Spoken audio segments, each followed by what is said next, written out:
Hello everyone! Welcome back Welcome back to our channel. How are you guys? How are you guys? Wala, ginagaya ako. Hello everyone, welcome back Can I sa aming show them channel. Can I show them this one? The pink one? Later. So, it's been 2 to 3 months na wala tayo sa pagbablog. Ang daming kasing nangyari itong lately. Una sa lahat, meron tayong mga good news and bad news, ganyan. Share lang natin yung life natin lately, kung ano mga naganap, ganyan. And iba yung setup natin ngayon. Malalaman nyo rin kung nasaan kami ngayon. Can we show it to them? Yeah. Please, And can we show so- it to them now? Oh my God, later. That's a bear. You're so excited. So, ito na nga. I Nawala don't kami. know in the window they can see it. Can you let me explain something, please? So, ayun. Nawala tayo sa pagbablog. Mga 3 months, 2 months. Here's the guys. Oh, no. Here you are. Stop it. Stop it now. What? Are you gonna vlog with me or what? Napato. Okay. So, first of all, umalis na ako sa bedside mga 1 month ago na.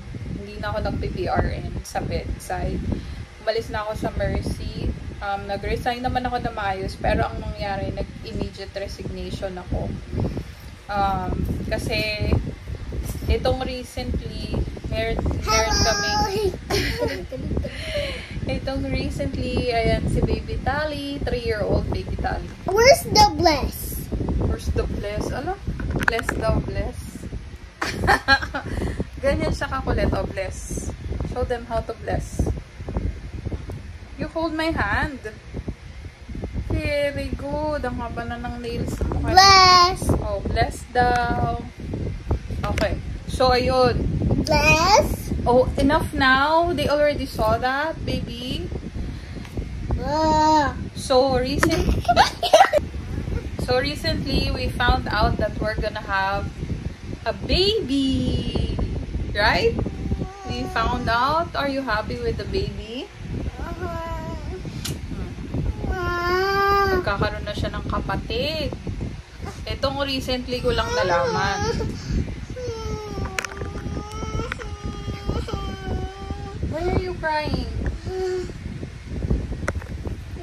Oh, I'm gonna hug you. Okay. So, ganito yun. Nagjo-duty ako noon. Tapos, syempre, dalawa yung work ko, no? Meron akong work from home as a nurse. Tapos, meron akong PRN sa Welcome home with Sabbath sign. I love you, man. Okay. So, Good night. naranasan ko, nagkaroon ako How ng... was Sabbath? The white Sabbath. Is it funny? Let me call your doctor, ha? No. Because you're having some kind... You're not following. Or okay, no. Oh, just be quiet. So, nagkaroon ako ng chest pain. Tapos, nagkaroon ako ng palpitations. So, ang unang naisip ni Jam is bilan ako ng ng pregnancy test kasi delay ako. Parang na-delay ako ng mga ilang weeks. Pero irregular ako. Hindi ko alam yung exacto na kailangan magkaroon. Pero feeling ko, kailangan ko na magkaroon ng month na yun. Pero wala pa din. Tapos ayun. So, hindi ko yun na-expect. Pagka-ihi ko pa lang, biglang positive agad yung lumabas. So, ayun na. So, na-rule out kung bakit ko nararamdaman yung mga yun. Actually, running na nga ako, natatakot na ako. Kinausap ko na yung manager ko dun sa work from home ko. Ang work ko kasi na work from home, parang utilization reviewers. Ayun yung work ko. Tapos, kinausap ko na yung manager ko, baka pwedeng ilipat ako ng day shift, ganyan. Kasi nga, nako-concern ako dun sa health ko, ganyan. Baka feeling ko, nagko-contribute yung pagiging night shift ko. Parang, bakit ako nagkaroon ng chest pain? Parang sobrang big deal nun sa akin. Lalo na 30 plus na ako. So, parang takot na takot ako. Bakit ako nagka-chest pain? anong ginagawa kong mali, baka mamaya sa food ko, sa lifestyle ko, sa work ko, kung ano-ano yung mga nakaplaningan na naisip ko. So, yung pala, kaya pala ako nagkakaganon kasi magkaka-baby pala kami. Second baby. So, ayun. Nung una, naiyak ako kasi panibagong hirap na naman yung naisip ko dahil nga It's so beautiful. nahirapan ako kay taba, nahirapan ako dito kay tali. So, inisip ko, paano yun, panibagong hirap na naman, gano'n. So, naiyak ako ng bongga-bongga. Naiyak ako nung nakita ko na positive. Alam mo yun, parang huminto ako ng konti na parang naiyak ako na, alam mo yun, imbes na maging grateful ka kasi may another blessing, ganyan. Pero, later on, naisip ko na na-accept ko din na nakakamiss nga naman magkaroon ng baby, another blessing, and it's for Natalia din naman para meron siyang makalaro, gano'n. So, ayun. Tapos, yun nga. So, dahil dyan, napapansin ko, sobrang nahirapan ako sa duty. As in, napaka-sensitive ko. Now, real. Yeah, konting lakad lang. That is not fair. Yeah, hingal na ako. Wala pang 1 mile, wala pang ilang steps. Why are you copying me? Oh, okay. I don't. Hingal na ako. Tapos, yung bago ko nag-resign, pinapakiramdaman ko na yung sarili ko na parang may himatay. Na gusto ko na magpasundo nun kay Jam. Tapos sabi ko, hindi kakayanin ko to. So, tinapos ko yung 12-hour shift ko nun sa duty. Pero, mahaba yung off ko nun. Nag-resign na ako. Nagpaliwan sa baby Sisi. Oh, cute. So, there's baby. Oh, you see the baby? Your baby's moving around so much. I'm like, where's the heart? Oh, just like her. Is it? Right. There. Oh, look at that. It's a baby. Literally jumping jacks. Here, let me get it. Just like her. That's so cute. Like jumping jacks, seriously. What's the baby? What is it doing? Huh? Floating around. Yeah. Oh, there's the heartbeat. Oh, you moving around. Alright, let's look at it again.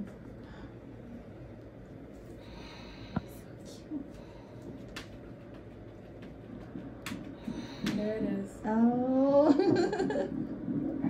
That's the heartbeat of the baby. So, is it okay, doctor? I wanna, Yeah, go for because I it. wanna hear it when I. Looks like it's normal. It's very fast. normal. And it's supposed to be. It's supposed to be fast. It sounds great. Okay, I'm gonna measure that really quickly. First trimester, maybe. CRO.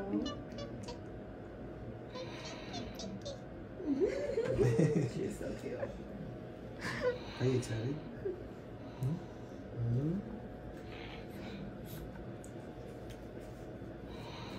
I might need. Any medical history that you have? No, I don't have any. Was her pregnancy uncomplicated? Like with her, Mm-hmm. I don't have anything. I didn't have any diabetes, but almost. Almost diabetes? Yeah, I think borderline, but Okay. they didn't diagnose me. Got it. And then any blood pressure issues? No, blood pressure was fine. Okay, good.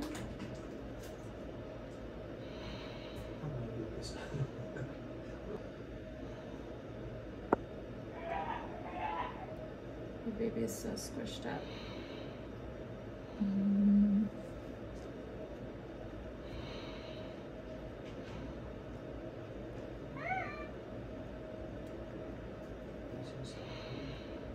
You keep getting the legs. Nag ako ng, una nag-attempt ako na mag-LOA. It's for Tapos, you. sobrang mabusisi yung process kasi kailangan pa ng mga certificate galing sa doktor, ganyan. Saka feeling ko matatagalan bago talaga ako makabalik kasi ang hirap eh. Basta ramdam ko na mahirap tong pangalawa. Hindi kagaya nung kay Tali. Tapos eto na nga. So yung pangalawang nangyari naman, so yan, nag-resign ako, no? Kasi nga, mahirap dito sa California pag isa lang yung trabaho mo, high cost of living, di ba? Yeah, you got a bag. Sorry ang gulo niya, pasensya na. Ang tawag doon. So, medyo nahirapan kami kasi isa na lang yung work ko. Ang ginagawa ni Jam is nag-DoorDash ay nag-Uber siya. Ang kulit. Kaya yan, hindi ako makapalag ng maayos dahil may maulit dito eh. Napuputol-putol kasi sobrang kulit nitong maliit. Sobrang kulit niya. Nakikipagsabay siyang pagsalita sa akin. So yun, nag-resign ako, no? So syempre, pag nag-resign ka, nasa California ako eh. Hindi naman pwede yung work ko na work from home lang. Magkano lang naman yung rate nun, diba? So, sobrang hirap nun kasi si Jam, ang ginagawa niya naman is Uber and DoorDash. So, pag inano-ano mo yon, yung tax, ganyan, lahat-lahat, syempre mabigat yon. Ang rate dito, para mabuhay ka, for my own, at least, lalo kung mag-isa ka lang nurse, dapat ang rate mo is umabot ka ng 80 plus and above, lalo na dito sa Northern Cal. Pag yung tax ang pinag-uusapan, yung cost of living, syempre mataas ang gas dito, ganyan. Pero hindi ko naman sinasabi na hindi okay na lumipat kasi marami ding namang Pilipino na nagiging successful na lumilipat sila sa California. Kaya lang kasi ang mangyayari kung ako lang na nurse tapos ang work ko lang is work from home, which is mababa yung pay compare mo pag nag-bedside ka, is hindi kami magiging okay. So, syempre, nakakapag-isip-isip na naman tayo. Wala na parang matatagalan na naman ako makabalik sa bedside kasi nga, napakahirap ng pagbubuntis ko. Parang, alam mo yun, ang selan, ganun yung feeling eh. Kasi, ilang steps lang, hingal na ako, mabilis akong hingalin. Ibang-iba yung kay Tali dati, although sensitive din ako kay Tali kasi nga na-CS nga ako. Pero yun, nahihilo ko, sobrang sakit ng ulo ko, ganun. Basta, ang pangit ng mga sintomas. Tapos, itong recently, nagkaroon kami ng problema. Nagkaroon kami ng problema dito sa family, ganyan. Kung mayroong tao na sobrang foul yung ginawa, ganyan, basta sobrang lala, ganun. Isang reason para mapauwi ako ng, alam mo yun, para gustuin ko umuwi agad. Parang ganun, parang mapauwi kami. Alam mo yun, mapauwi ng Pilipinas, tapos wala kaming dala kahit walang pasalubong, ganyan. Basta sarili lang namin yung dinala namin, kumbaga. Yun. Tapos, ang mahirap pa dyan, ginawa ng tao na yun, na naging malapit sa amin pa ha. Tapos, basta involved dito yung pagiging, basta yung pagtatraidor, ganyan. Basta malala eh. Hindi ko na i-explain maigi, pero sobrang foul yung ginawa nun. Kumbaga, hindi yun pwedeng mapatawad ng ganun-ganun na lang. Kahit sabihin mong hindi ka Diyos, ganyan, para hindi ka magpatawad. Hindi siya ganun kadali. Ang daling sabihin para sa iba kasi hindi sa kanila nangyari, pero mahirap yung ganun.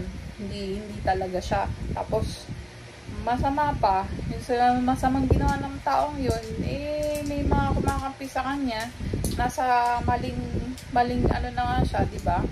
Alam mo talagang galit na galit talaga ako doon. Tapos, ito pa yung kalagayan ko. Talagang sabay pa talaga. As in, yung kumbaga, ang saya, may kasiyahan, syempre, nalaman mo, may another blessing. Tapos, biglang eto, ganyan.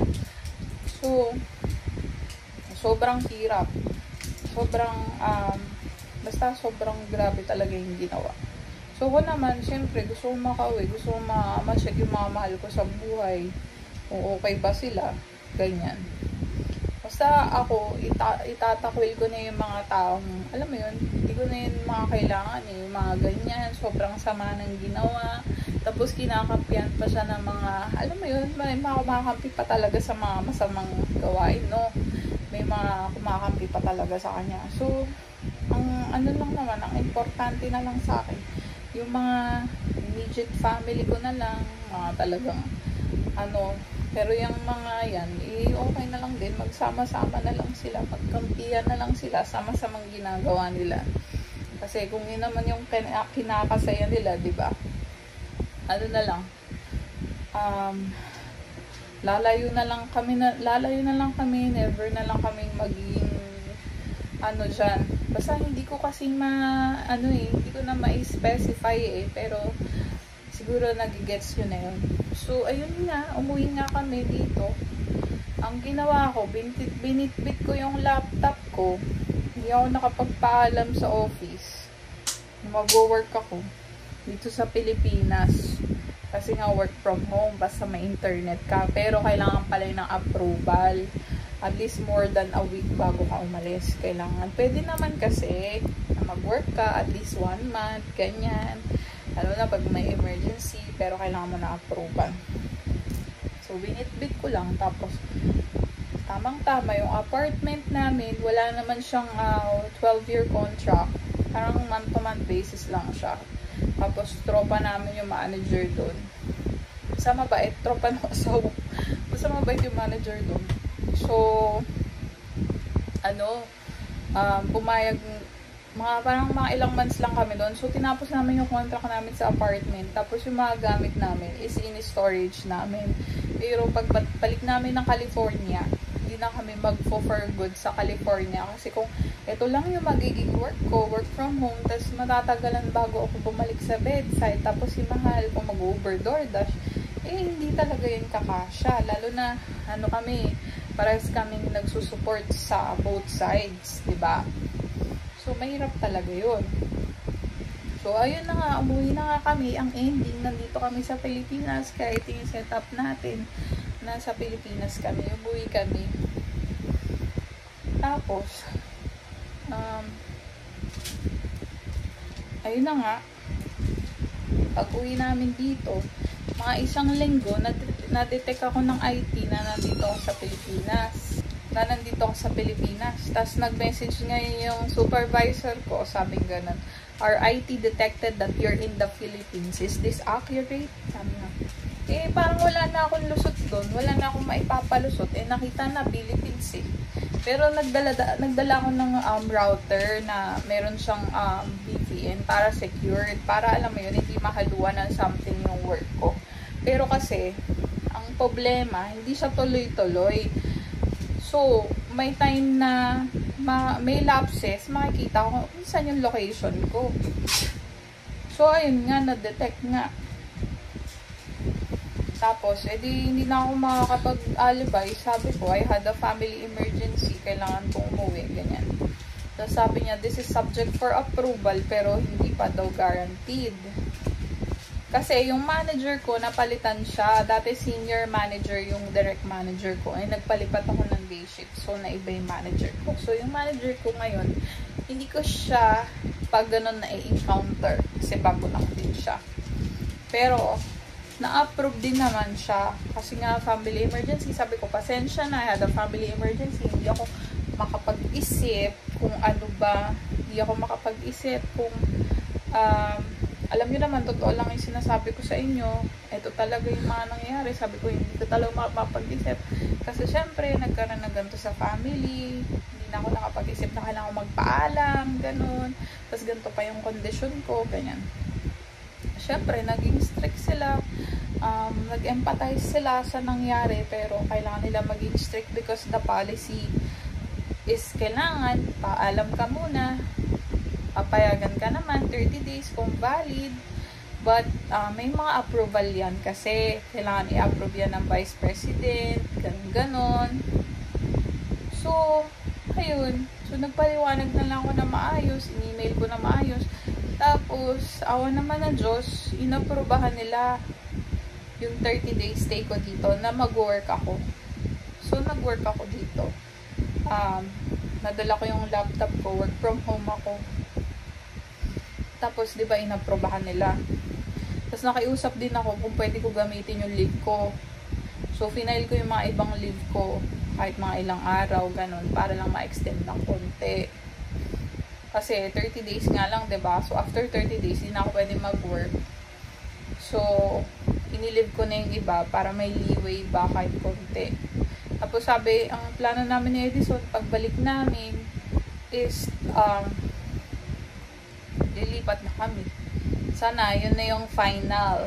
And, hindi pa namin, pero dalawa yung pinagpipilian namin na state. Alam nyo na yun kung ano yun, yung dalawa na yun. Pero, malamang pipili namin kung saan kami yung makakatipid. Kasi, yung mga dream house namin, may dream house kami ni Mahal pero alam mo yun, hindi na namin yun matutupad. Kasi, kailangan na namin maging sobrang matipid ngayon. As in, pipiliin na lang namin yung mura talaga.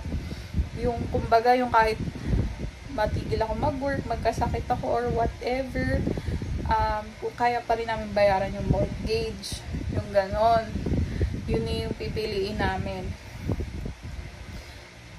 So, ayun na nga. Tapos, alam nyo pa, yun sa airport, dinala pa namin si Nishiki and Milo, pinaano pa namin yan, yung mga certificate, lahat ng papeles, ganyan, USDA, ganyan, lahat ng papeles, gumastos kami ng 1,500 more than dollars, dahil kinumpleto namin yung mga bakuna nila, updated lahat, tapos yung USDA certificate, parang $400 each yon. Tapos yung consultation pa sa vet, ganyan, so umabot ng ganun, umaasa kami na madadala namin sila dito sa Pilipinas, kasama namin sila. Tapos, bandang huli, ang American Airlines, hindi pala siya tumatanggap ng pets na kasama mo sa cabin. Dapat pala, mag-contact kami ng parang third party para i-transport sila. Kasi parang, hindi daw sila nagtatransport kasi parang dadaan daw ng Southeast Asia, mga ganun-ganon. Mantalang tumawag ako na American Airlines bago ko gawin lahat-lahat yan. Twice ako tumawag, parang hindi reliable yung nakausap ko, hindi reliable yung message ko, ganun. So, nasayang lang. Mabuti ka mo, merong magandang loob kaming kaibigan. Sa California, si May, sa yung asawa niya, sobrang bait, si May, saka si Obet. Tinulungan nila kami, hinatid nila kami sa airport, tapos pumalik pa ulit sa airport. Para lang dun, syempre, hindi namin madadala. Alam mo, naiyak talaga ako sa airport eh. Dahil yung dalawa namin pusa, si Nishiki, tsaka si Milo, ang sakit sa loob na kailangan namin iwan after all ng mga papeles na ginawa namin. Sobrang sakit talaga sa loob. Tapos naiyak-iyak ako nun sa airport. Buti tulog si Tali kasi pati siya, iiyak-iyak din yan sa airport kasi malapit na malapit yun sa dalawang pusa namin. So yun, bumalik pa ulit yung kaibigan namin. Nakauwi na't lahat yung kaibigan namin. Bumalik pa ulit, sobrang nakakahiya talaga. Tapos yung sasakyan namin, sobrang laking pabor ng ginawa nila kasi nga pag in-storage namin yung dalawang sasakyan namin, masisira yung yung makina. So, ang tawag doon, pinakisuyo namin doon sa kaibigan pa rin namin para i-start, paminsan-minsan para hindi masira yung makina. Sobrang bait talaga nila, wala akong masabi. Parang hulog sila basta sobrang bait. Hindi ko rin nakalain na meron talaga akong mga kaibigan na, alam mo yun, kahit konting-konti lang yung kaibigan ko, naman talaga, mga totoong friends. So, sobrang grateful kami talaga doon. Kasi, malaking bagay, parang anak na namin yung dalawang pusa. Tapos, hindi namin alam kung saan nilalagay yung sasakyan. Kasi, masisira yun pag hindi na-start. Tapos, kung matagal kaming hindi uuwi, ganun. So, mga gamit namin, pina-storage na lang namin. Tapos, nag-retrieve na namin yung iba, yung mga sopa, ganyan. Tapos, so, ayun na nga, nandito nga kami nakasami sa Pilipinas. So, wala, lagi lang kami dito sa bahay kasi gusto namin makasama yung pamilya namin. Wala namang something special, ganyan. Kahit papano, nakakatulong si baby. Nakakatulong sila, naaliw sila kay baby, ganyan. Kahit ang tindi ng pinagdaanan namin itong recently. Thank you pa rin sa Diyos kasi basta grateful pa rin kami kahit papano. Meron talagang mga masamang mga, alam mo yun, meron talagang mga tao na gagawan ka talaga ng masama na hindi mo ina-expect sa kabila ng pagtrato mo sa kanila na maganda. Meron talagang mga ganun, alam mo yun, na-shock din talaga ako, pero talagang kahit gano'n ka pakaingat kasi mahirap din talaga magtiwala yung ganun. Meron talagang mga ganun. At ang sakit sa loob kasi ang bait-bait ko, tapos maayos yung trato sa'yo. Hindi ako yung pinakaginawaan ng matindi, pero alam mo yun, sobrang lapit sa akin ng tao na ginawa niya ng hindi maganda. So, bahala na yung Diyos. Siya na yung bahalang maghusga in time, perfect time, pero ang alam ko, after all ng matinding ginawa niya at hindi pa siya marunong magsisi, tapos sinisiraan niya pa tong mga to, bahala na talaga ang Diyos na sumingil dyan. Ako, talagang nagalit talaga ako sa nangyari. Matindi talaga. Gusto kong mag-share sa inyo lahat. Hindi ko na yan ma-share. Basta, feeling ko, nag-gets nyo na yun. Basta sobrang lala. Sobrang lala nung ginawa nun. Sobrang foul. Below the ano na talaga. As in. Sobra. So, dami ko pang gustong gawin. Talagang mabait lang kung mga nargabyado niya. Talagang swerte siya. Kahit papano. So, maiba tayo ngayon.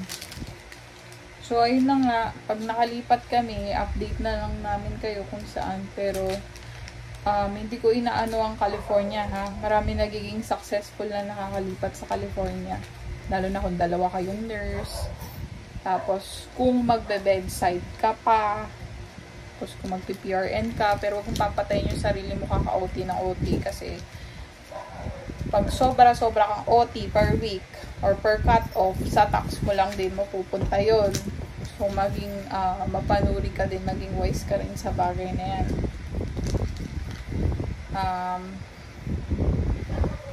Pero kung talagang bedside ang kakaririn mo, maging okay ka sa California. Ako kasi, gusto ko na lang, itong work from home ko, magkano lang naman yung sahod. Kung ito yung magiging work ko lang, tapos si Mahal is mag-work siya. Parang mas okay. Tapos may sinusuportahan kami both sides. Parang mas okay is lumipat kami sa sa mas low cost of living na state. Anong ginagawa mo? O, pansin ka na naman. Parang mas okay yung ganun. So, eto nga, pagising ko na itong umaga, ay yung papel na pinapakita ni Tali sa inyo at the start of the vlog is nagkaroon ako ng spotting, ng bleeding. So, parang light lang naman siya, hindi niya pa naman masusok ang panty liner. Pero, nagpa-check up na rin ako. So, itong baby natin is 17 weeks na siya ngayon. 4 months na siya. Pero hindi pa rin namin alam yung gender. Actually, pwede mo nang malaman yung gender in 4 months.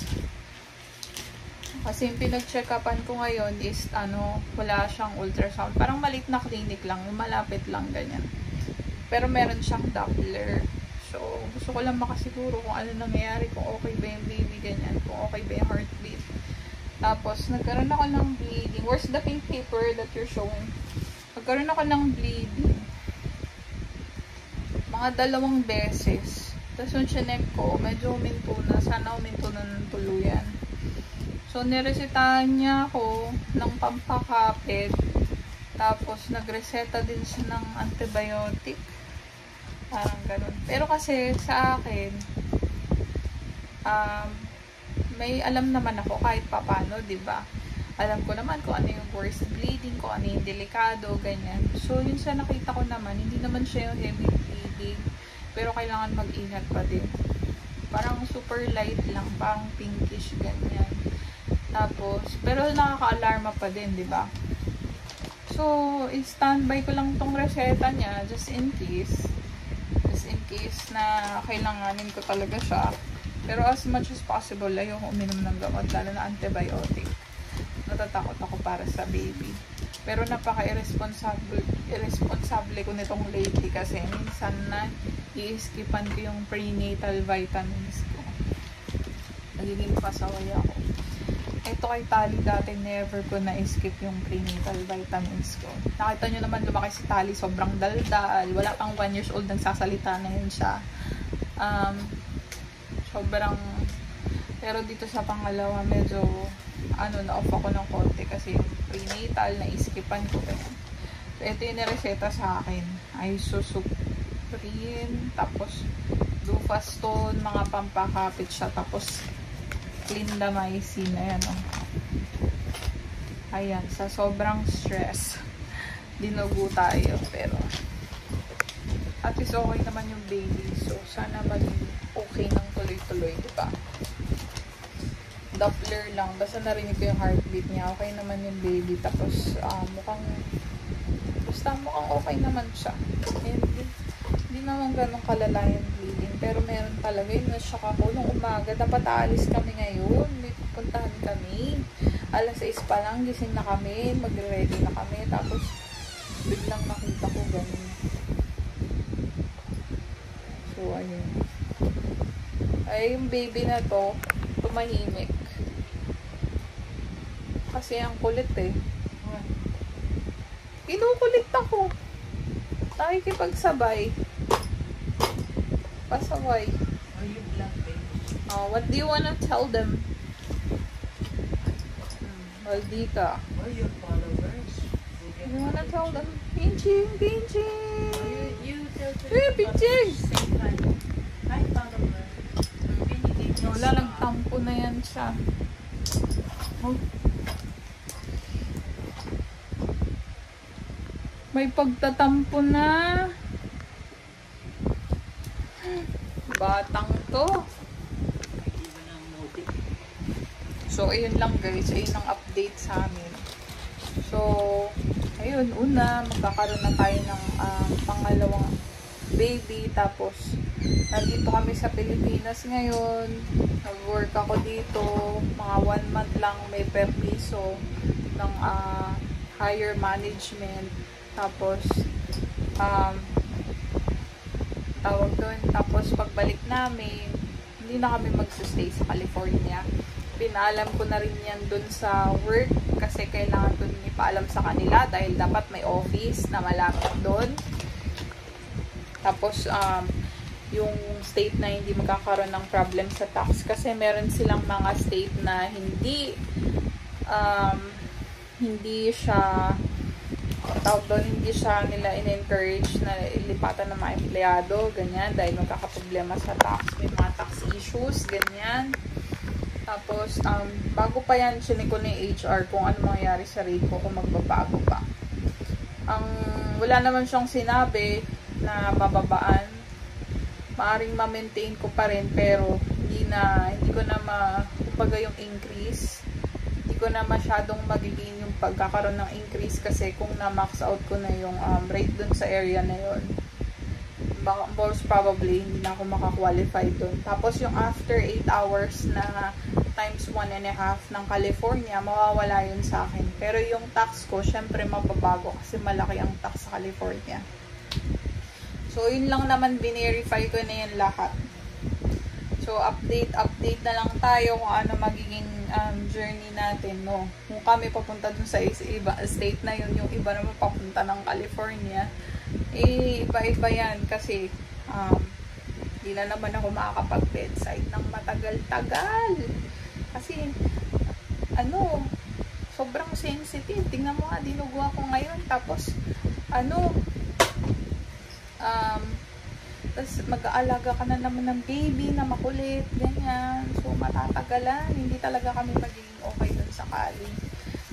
So, malamang magiging okay kami kung asa bedside ako, dalawa-dalawa yung work ko, ganyan.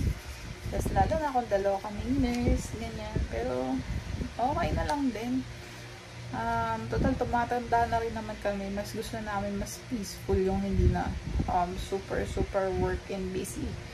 Hindi na yung mga busy setup environment. Ganyan. So, yun. Sana pag-pray nyo kami. Pag-pray nyo si baby. Sana maging okay siya.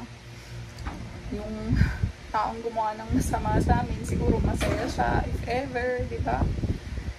Pero sana maging okay yung baby. Ano na to? 17 weeks, 4 months na siya. So, yun lang. Sana na-update ko kayo. Yung mga comment na nababasa ko, kung meron daw ba akong alam na yung sa charting, pag sa fall, yung sa sniff, naku, nakalimutan ko na yung charting na yan. Parang more on, it's either narrative charting siya or meron template na pina-follow pagdating sa charting. Parang ganun. Hindi ko na maalala specific. Tapos, yung tinanong sa akin, yung online case manager, kung madali ba yun or what. Para sa akin, mahirap ang case management kasi marami kang kailangan i-coordinate na care. Mas masakit ang ulo ko sa pagiging case manager. Kaya hindi ako nagtagal, 1 year lang, tinigil ko na. Mas okay ang pagiging utilization review nurse kasi parang para sa akin may flow, meron akong guideline na sinusunod kung i-approve ko ba to or kung i-deny ko ba to, ganyan. Kasi minsan ang case management, hindi naman minsan na, most of the time talaga gagamit ka talaga na matinding judgment, ganyan. Tapos kailangan mo i-figure out yung mga referral na kailangan, yung mga kailangan ng pasyente, ganun. Basta, hindi ako ganun ka-experience dyan. Tapos, ano pa ba yung mga nabasa kong tanong? Parang, ayun lang eh. Pasensya na, hindi ko nare-replyan yung mga comment na busy tayo, no? Nasabi ko naman na. So, yun, maraming salamat. And, thank you so much for watching. Please like, share, and subscribe to our channel. We'll see you on our next one. Bye, guys! Bakit umiiyak ka? Why are you crying? Why are you crying? Because you made a mess? It's broken. He will really get broken. It's just a box. Cute-cute yun. Si Daldalita to. It's ruined. Alam nyo ba, sobrang sweet nito. Tapos mahilig kumanta. Sumaya. Aww, it's okay. Hug mommy. Where's my hug? What do you wanna tell them? Sobrang lambing nito. Sana yung kapatid niya ganyan din katalino. Ang daming alam. Tapos malambing. Ang galing-galing. What do you wanna tell them, sweet child? Sweet child. Ha? What do you wanna tell them? What do you wanna tell them? What toy do you have? What do you have? What's that? You don't have a tongue anymore? Oh, why do you don't wanna talk anymore? Are you shy? Is that yours? Is that yours? Is that a gift for you? Huh? Kulit. Ayaw magdaldal. Napagsabihan ko kasi nakikisabay habang nagsasalita ako. Sige, update na lang namin kayo. Bye, guys! Thank you for watching. Yeah, Bootsy. Bye-bye na. I'll turn it off.